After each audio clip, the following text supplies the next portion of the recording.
Bonjour à tous, je suis Gilles Mansillon, je viens à vous brièvement aujourd'hui pour vous saluer, vous souhaiter la bienvenue.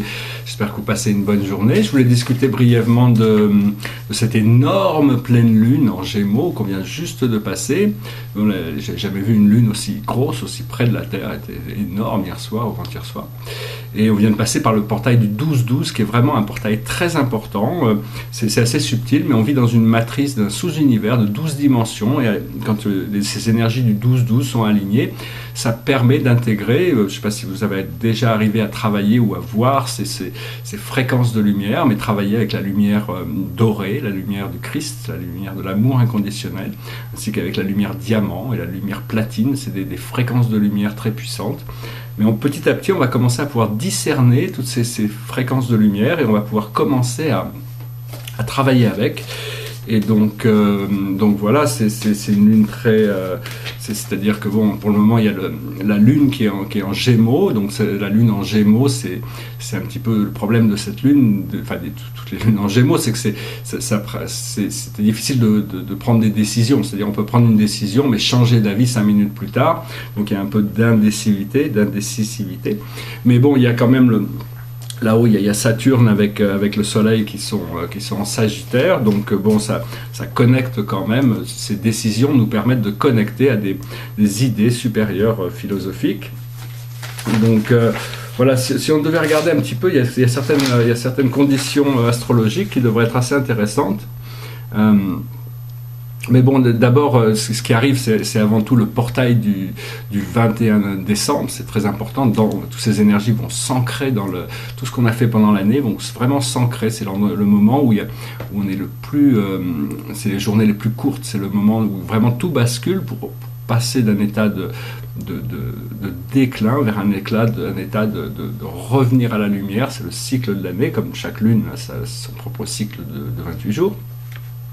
Et donc ça devrait être un bon moment pour débrancher des anciennes croyances qui peuvent encore nous restreindre et aussi pour développer notre condition psychique. C'est-à-dire qu'au début, quand on s'ouvre à ces pouvoirs psychiques, les premières choses qu'il faut s'habituer, c'est d'être empathique, c'est-à-dire arriver des fois à ressentir les émotions des autres, ressentir des choses qui se passent à l'intérieur de nous. On ressent, grâce à notre connexion, des choses, des messages, des visions, des rêves, toutes sortes de choses qui rentrent dans notre conscience et donc c'est un peu de s'ouvrir à la télépathie, à l'empathie. C'est une vulnérabilité un petit peu au début parce que on s'ouvre aussi bien au côté, c'est un peu une épée à double tranchant, mais enfin c'est important de pouvoir commencer à développer ses sens. Et un autre sens qui se développe aussi assez naturellement quand on commence à s'ouvrir à ces pouvoirs psychiques, c'est le pouvoir de bilocaliser. C'est-à-dire, tout le monde a eu cette expérience, je pense, c'est qu'on peut être physiquement quelque part, mais tout d'un coup, notre esprit, on est complètement ailleurs, on est autre part. On a l'impression que c'est juste un rêve, une pensée, mais en réalité, c'est juste un entraînement pour commencer à comprendre qu'on peut être à plusieurs endroits en même temps. Il suffit de se projeter. Bon, après ça, on va apprendre comment emmener nos molécules, notre corps physique avec nous. Quand il sera suffisamment, quand il vibrera à la fréquence de la lumière, on pourra transporter notre corps physique partout où on pense. C'est le but de la manœuvre de l'ascension. Bon, ça va prendre un peu du temps, hein. Ce qui va se passer, c'est que bientôt, il y a Saturne qui va rentrer en Capricorne. Alors là, ça va être vraiment une sorte de libération, parce que Saturne, en Sagittaire, est extrêmement strict. Saturne, c'est le maître du karma, du temps, c'est lui qui dirige la matrice. Et donc, il va y avoir toutes sortes de récompenses qui vont arriver en 2017, 2018, avec ce Saturne qui vient en Capricorne et qui se sentira complètement chez lui. Et donc, parce que pour le moment, il y a Saturne qui est en carré avec Neptune, donc les responsabilités karmiques et le monde du rêve sont pas en opposition, mais ont un discours très carré l'un avec l'autre, alors qu'ils vont passer en sextile, et donc la conversation entre le monde du rêve et le monde des responsabilités karmiques vont s'harmoniser. Une autre bonne nouvelle, mais enfin ça sera un peu plus tard, disons, c'est que la planète Chiron, qui est la planète qui nous permet de voir toutes ces choses qui sont cachées, qui sont blessées, toutes les blessures pour les guérir. Et en Poisson, donc actuellement, on est confronté constamment à nos blessures, alors que bon, il va passer en avril 2018, il va passer en bélier, donc toute la guérison qu'on a pu faire, on va l'amener avec le feu du bélier, ça va vraiment pousser les choses vers l'avant. Et puis bon, il y a aussi cette opposition entre Jupiter et Uranus, hein, donc en balance et en bélier, et donc ça pourrait amener des choses inattendues, des choses puissantes, inattendues. Donc bon, vraiment, c'est vraiment le moment aussi pour essayer d'harmoniser l'équation humaine, parce que l'équation humaine, c'est le corps physique quand même, qui est fait de milliards de cellules, et chacune de ces cellules n'arrête pas d'agir et d'interagir dans l'inconscient. Et donc ces cellules sont un petit peu comme des containers d'eau, et vu qu'on a toutes nos cellules plus ou moins avec des toxines qui viennent du monde physique, parce qu'on n'a pas un style de vie qui est complètement harmonisé avec la pureté. Donc toutes ces cellules, c'est un petit peu comme si on prenait un récipient d'eau, et puis on mettait des toxines, c'est un peu de terre, et on les secouait. Alors bien sûr, on n'y voit plus rien, et donc il faut attendre que tout redescende à la surface, parce que vous avez déjà vu ces démonstrations, quand il y a un pot d'eau avec plein de terre, et on prend une photo 1 jour, 3 jours, 1 semaine, 1 mois, 2 semaines, 1 mois, 3 mois après, et au bout de quelques mois, toute la terre est redescendue au fond. Donc ce qu'il faut, c'est laisser de temps à notre corps pour s'harmoniser avec ces nouvelles fréquences. Parce qu'en réalité, il y a toujours cette lune, ce caractère émotionnel qui nous projette, qui nous ramène du passé, toujours tout ce qu'on a accumulé dans le passé, et puis notre corps mental qui cherche à projeter vers les rêves, vers ce qu'on a besoin, vers ce qu'on recherche. Et donc on a du mal à établir l'harmonie entre le mental et l'émotionnel.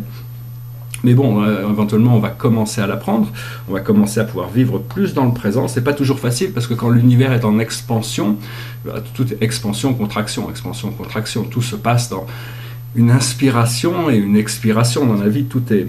C'est-à-dire que quand l'univers est en expansion, on part dans le flow de toutes les choses positives qu'on a, mais il y a forcément une période de rétraction après, et à ce moment-là, on voit on n'a plus l'impression que de voir que nos erreurs, Donc c'est arriver à naviguer ces flots, à danser pour arriver à progressivement arriver à faire que ces projections émotionnelles négatives du passé puissent être intégrées de manière à n'être plus gênantes et pouvoir avancer plus vite vers ce que l'on recherche dans le futur, à travers nos visions, nos rêves, tout ça quoi.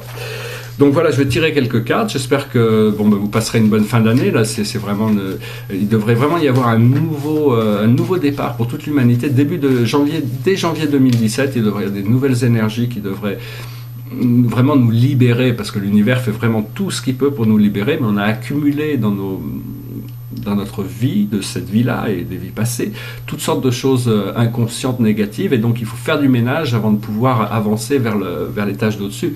Mais on ne peut pas découvrir le premier étage si on reste au rez-de-chaussée, hein. Donc il faut prendre l'ascenseur, il faut y aller, ou l'escalier, enfin peu importe le chemin qu'on trouve, mais il y a toujours des ascenseurs qui sont disponibles. Le truc, c'est que l'ascenseur, il est prêt à vous monter tout en haut, mais à chaque étage, les portes s'ouvrent, il y a des gens qui rentrent, des gens qui descendent, et donc si vous sortez d'un n'importe quel étage, vous allez voir qu'il y a des activités partout, dans toutes les dimensions. Donc on pourrait être tendance à vouloir rester dans cette dimension. À mon avis, c'est bien d'essayer d'aller le plus haut possible, et puis d'essayer de s'établir dans l'étage qui est le plus, dans le plateau qui est le plus approprié, mais qui est aussi le plus agréable aussi à vivre. Il y a toute une purification aussi qui est en train de se passer, qui est nécessaire. Personnellement, la purification de mon corps physique, c'est vraiment ce qui me prend le plus d'énergie, le plus de temps, c'est ce qui me donne, qui crée mes problèmes émotionnels. Mais en réalité, ce qui est le plus dur pour la plupart des gens, c'est de nettoyer leur esprit mental, d'avoir que des pensées positives. J'ai fait ce travail il y a très longtemps, mais j'ai encore des habitudes de vie qui font que mon corps physique n'est pas encore complètement 100% transparent. Donc j'ai encore du travail avec ça. Puis en fin de compte, essentiellement, ce qui est le plus important, dans la purification, c'est purifier son cœur, ses intentions, savoir quelles sont nos intentions. Quand on fait quelque chose, on est ou une intention qui nous sépare, de peur, c'est fait avec une intention de protection, ou alors une intention d'expansion, d'union, de communion, de communication. Et donc il y a toutes ces choses il faut absolument arrêter de trop il faut développer ses propres idées, faut essayer d'oublier un petit peu toutes ces connaissances du monde extérieur, essayer de toujours agir et réagir en fonction de ce que les autres vont penser, parce que sinon on reste soumis à leur volonté, soumis à leur... on ne peut pas satisfaire tout le monde, mais la plus importante personne que vous devez satisfaire, c'est vous. Et donc en harmonisant toutes ces énergies, vous trouvez et en trouvant vos pouvoirs aussi, parce que ça vous permet aussi de vous sentir fort dans les situations. Une fois que on a déblayé toutes ces couches comme un oignon, ces couches d'illusions qui nous entourent, on en a encore, mais ça vient progressivement. Donc voilà, je vais tirer quelques cartes. Alors la première, c'est la plus haute sagesse qu'on peut recevoir aujourd'hui par rapport à notre maître guide, son message, et là c'est la naissance. C'est-à-dire c'est vraiment un renouveau, c'est le numéro 1, c'est vraiment une nouvelle, quelque chose de nouveau, une renaissance, c'est-à-dire le nouveau vous. Ce qu'il faut, c'est laisser l'ancien derrière, c'est ça qui est plus difficile, parce que les émotions, comme je l'ai dit, c'est comme ça que je le ressens, je ne cherche pas à dire que ce que je ressens c'est absolu pour tout le monde ou quoi que ce soit, c'est juste des interprétations par rapport à ma propre expérience.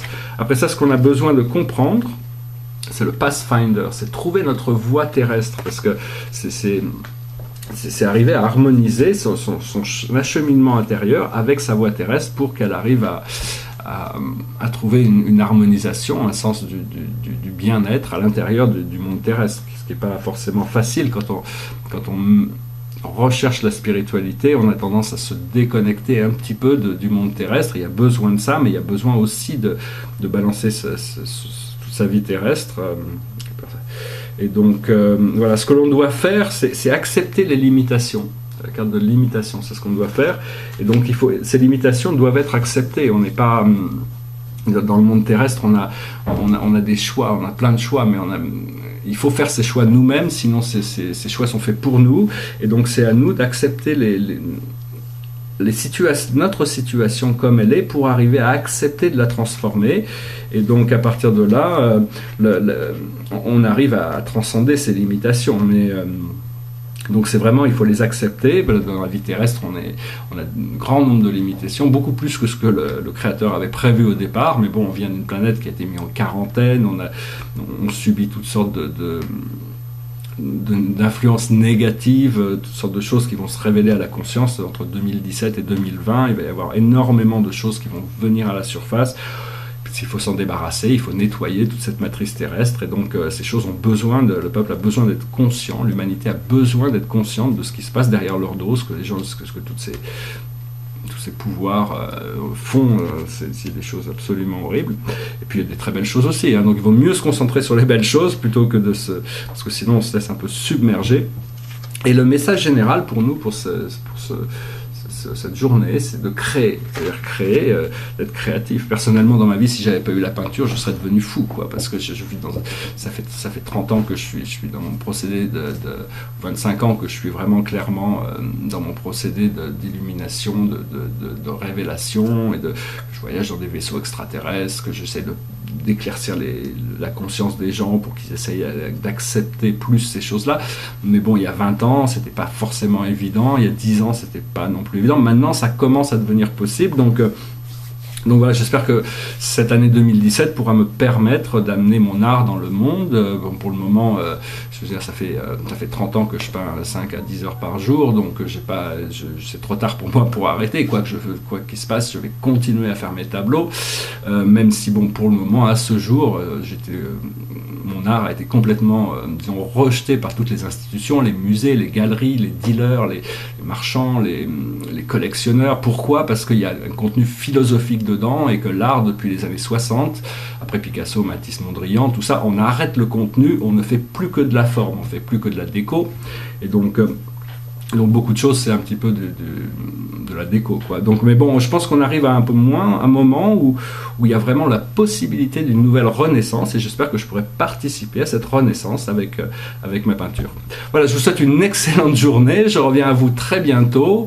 Je voulais remercier tous mes nouveaux abonnés, mes anciens abonnés, et puis je vais revenir à vous pour présenter un petit peu le rapport de progression sur ce grand tableau de cosmologie que j'avais fait, et puis j'ai d'autres messages à adresser, donc je reviens à vous prochainement. Je vous souhaite une excellente journée. Namasté.